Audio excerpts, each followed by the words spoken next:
পিরুট এলাকার আগ মুহূর্তে যে সুন্দর মনোরম নয়নাভিরাম যে রাবার বাগানটি রয়েছে সেটির কাছে এখান থেকে হিয়াকুর দূরত্ব 4 আর বারুইরহাটের 27 কিলো। খুব সুন্দর মনোরম পরিবেশ দেখতে পাচ্ছেন ভাই। এটা দেখতে হলে আপনাকে আসতে হবে ভাই, এটা হয়তো ভিডিওতে প্রকাশ করা সম্ভব না।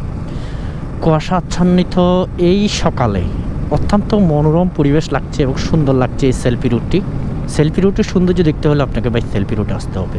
তবে সেলফি রুটের সৌন্দর্য আরও সামনে।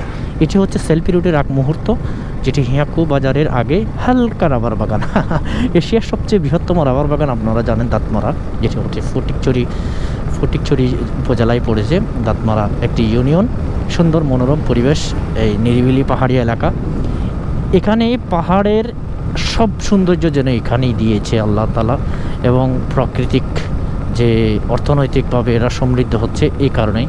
রাবার বাগান এশিয়ার বৃহত্তম রাবার বাগান বাংলাদেশের, ফটিকছড়ি দাঁতমারা। এখন আমরা হিয়াকু বাজারে চলে এসেছি। বাজার থেকে আবার আমরা সেলফি রুট যেটি মেইন সেলফি রুট সেটির দিকে যাচ্ছি। সেটাই হচ্ছে মূলত প্রকৃত রাবার মেন সেলফি রুট।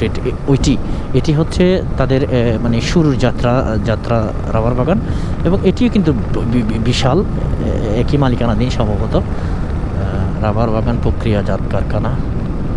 ওকে, এদিক দিয়ে তাদের মেল টেল এগুলো থাকতে পারে। এবং হিয়াকু 3 কিলো, বারুইরহাট 26 এখান থেকে। আচ্ছা, এই জায়গাটা আসলে দেখার জন্য, এখানে রাফ বিহেভ করার জন্য না, বা ওরা বাইক চালানোর জন্য না। এই জায়গাটার সৌন্দর্যটা আপনি মনোমুগ্ধকর আকারে দেখবেন। দেখুন, খুব সুন্দর নিরিবিলি পরিবেশ, এবং এই কী সুন্দর না লাগছে এই চা বাগান, এই রাবার বাগানের যে রাবার গাছগুলো সারি সারিভাবে, এবং কৃষকরা যে রাবার চাষিরা আর কি, যারা রয়েছে কর্মীরা, তারা কিন্তু এখান থেকে রাবারগুলো সংগ্রহ করছেন। এগুলো তারপর তাদের কলকারখানা যেখানে আছে সেখানে কিন্তু যাবে। সামনে বাজারের পরে আবার দেখা হচ্ছে ইনশাল্লাহ।